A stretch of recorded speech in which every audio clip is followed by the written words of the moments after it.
Hello, fellow patriots. Thank you so much for your support. And again, you can do so by purchasing products from the Orlando Patriots, mugs, t-shirts, all of your patriotic gear. We are in an election year, so we need to show the world that we support our candidates, especially President Trump. So get some gear at theorlandopatriot.com and you'll get 30% off. Thank you for your support. It means the world to me. I'll see you Then there. Judge Peterson decided that she wanted to allow some of her friends to get married at the courthouse. So Judge Peterson asked the sheriff if she could just let her guests in without being screened. The sheriff told her no, this was a security issue. But Judge Peterson said, the hell with the rules. She's the judge, and she allowed them to come into the courthouse unscreened anyway. On a Saturday afternoon this past April, probate judge Christina Peterson, seen on the security video in the black robe, presided over a wedding inside the closed Douglas County Courthouse. This happened even though Peterson was told something judges don't often hear. You can't do that. You cannot go in this building, and eventually she went in. The sheriff's office said Peterson had originally told them the wedding would be that morning. So just like during the week, deputies opened the courthouse that Saturday to make sure anyone entering the building was properly scanned. But when no one else showed up that morning, the deputies locked up and left.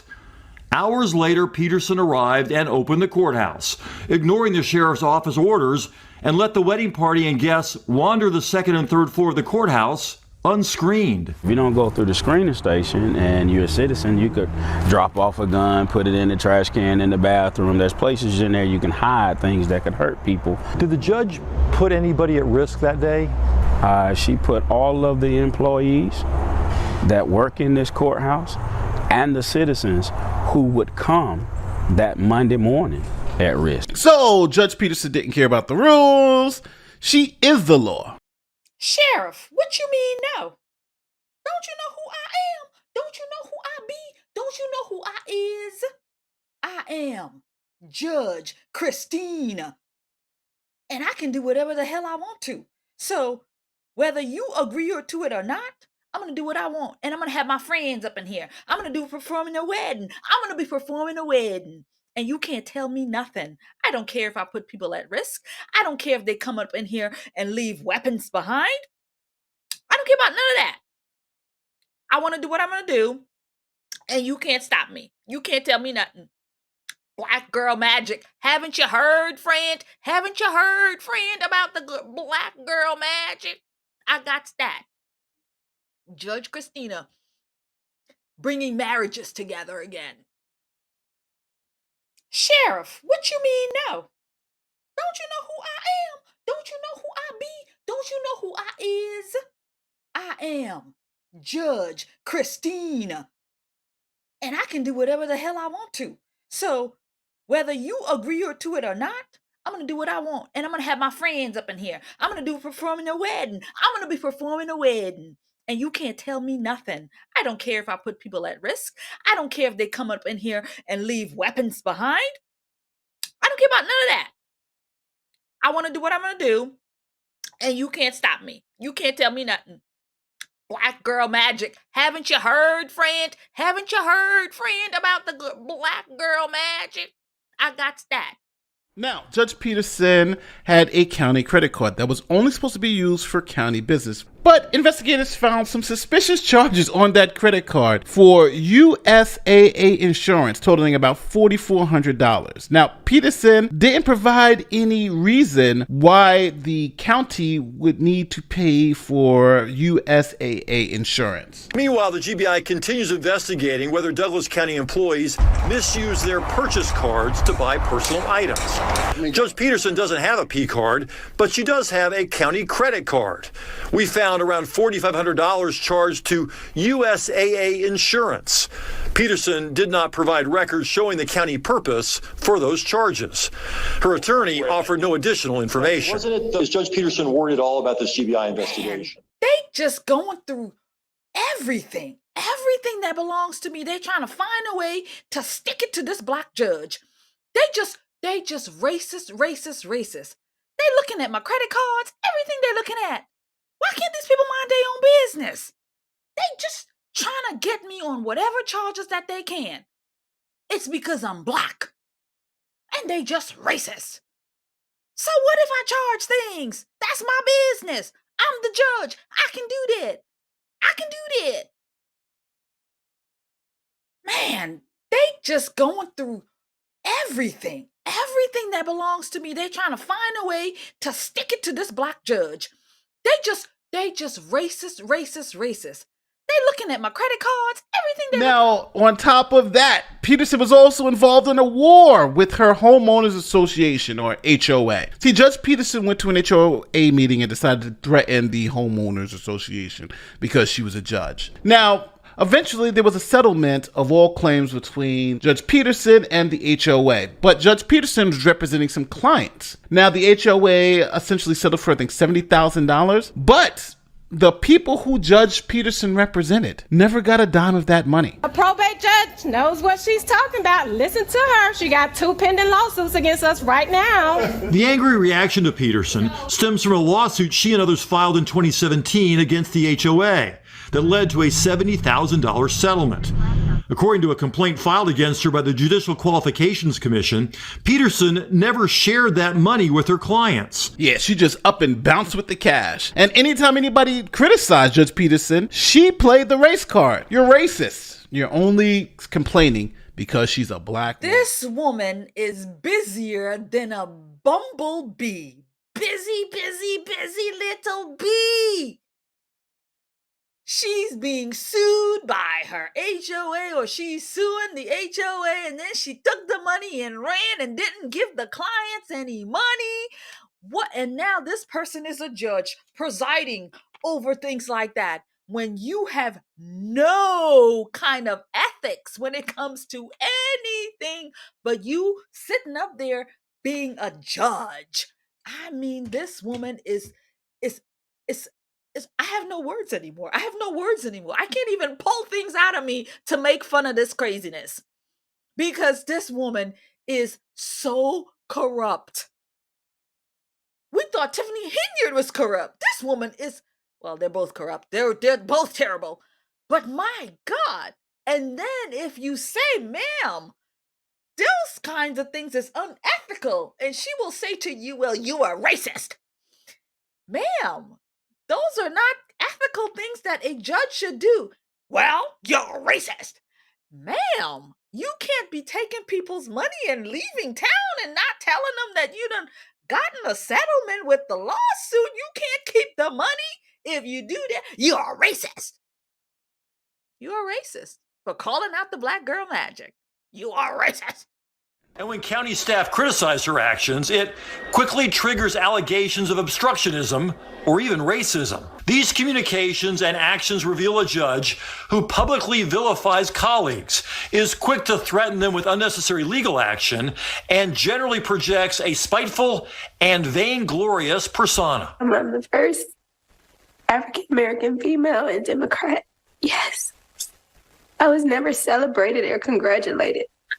The first, on my day of swearing in, I was sworn in by Judge Emerson. I received my first JQC complaint. Nobody celebrated me.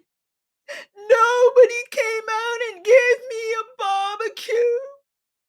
Don't you know that I was the first black woman probate judge in my area or in the whole wide world?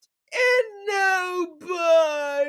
nobody gave me a trophy. Nobody gave me a cake. Nobody recognized that I am the first. I'm the first of all black women to do this. I'm the first of all black women to do this, and nobody gave me a trophy. God dang. So sick of this. Now, after these 30 charges were dropped on Peterson, she defended herself, and her main defense was that she was an inexperienced judge. And she had promised that all of the additional training that she received had helped her overcome this inexperience.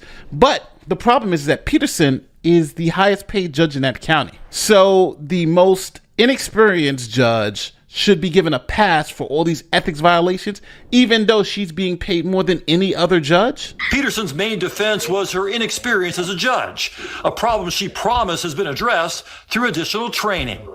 But the panel was not buying it. The report also cited multiple examples of failure to actually do her job, needlessly delaying petitions before her office. The hearing panel said Peterson was guilty of systemic incompetence. Judges are expected to act in a manner that promoted the integrity and impartiality of the judiciary. Respondent has shown that she cannot or will not do so. And so, she must go. Now it's up to the state Supreme Court to weigh in. Remember, this is a probate judge who is making more than any judge on the Supreme Court salary. And the judges in her local county, sitting as hearing officers, voted unanimously to remove her from the bench. An extraordinary development tonight in the long-running investigation into Douglas County Judge Christina Peterson. In a rare move, a hearing panel decided Peterson is guilty of, quote, systemic incompetence and should not remain. Seen that, heard that, good. Judge Christina, guilty of systemic incompetence is what they said. Systemic incompetence. Is that like systemic racism? Is it ingrained that such women could be systemically stupid, could be such systemic imbeciles? Systemic incompetence is what they said. She makes it really, really bad for the rest of us. The rest of us who can actually put 1 and 2 together and know that it doesn't equal 10, right? This woman is being called systemic imbecile. You're a systemic imbecile is what they're calling you. Look at all of the corruption. Look at all of these things that she's done. And then she makes more money above everybody else. People with experience, judges with experience, she makes more money than the highest judges in the land. And she does the least amount of work. And then she can't even do what she's supposed to do. She's, simple filings. She's making a big deal about it, locking people up. This woman is insane. But who knows if she will get away with all of this? I think it's like 30 counts of stupidness that they have charged her with. And I'm going to do better. I'm going to get training. You should have gotten training beforehand, friend. You should have gotten your training beforehand before you walked in, sassayed your ass into the place and say, I demand more money because of my black girl magic and my black girl tools. Anyway, guys, I'm over it. That's gonna be it for the video. Thank you guys for joining, watching, sharing, and subscribing. And huge shout out to Nate the lawyer. I will put the full video there without all of the breakups. That way you can go and support him. He did a really, really great job with this. And there was no way I could have done it better. I had to just react to that instead of trying to piece it together myself. This was brilliant. So thank you, Nate the lawyer. So friends, again, that's going to be it for this video. Again, thanks for sharing the content. Really do appreciate it. Talk to me in the comments about this rogue judge, Christina, and what do you think about comparing her to the other rogue Black women in the political space? The Fani Willises and the Tiffany Henyards, the Regina Hills, the Latecia James, the Corinne Jean-Pierres, all of the Kamala. Can't forget Kamala Harris, y'all. Can't forget Kamala. All of these dumb, stupid, affirmative action Black women in the space. So let's chat about it. And I'm gonna be waiting for those friends in the comments to come for me. The ones who's gonna call me all sorts of Toms, all sorts of, what they Tom and you're not really black if you criticize the black queen. I'm ready. I'm ready with my hair, my friend. You all come with your comments because I'm ready. I'm ready. So that's going to be it. And guys, don't forget, I have a subscription where I give content that you're not going to see on here, content behind the scenes. So I thank you for my subscribers. I have a couple that I would like to mention. Dang it, I wasn't prepared to do it here. But I'm going to send them a message and say thank you. So thank you for the new memberships. God bless you all. God keep you. I really appreciate the help when it comes to this because, I love making these videos. I really love doing this. So I enjoy making it for you. And again, the subscription is, I think it's only like $4.99 and you can cancel anytime. And it really does help me out here on the channel. And you get to see more of me, more of quirky me behind the scenes. That's nice, right? You can pay for that. You can pay for that. Yeah. Anyway, that's it, guys. God bless you and God keep you. And I will see you in another video. And I'm ready, friend, for those vicious comments. I got my hammer ready to stomp you.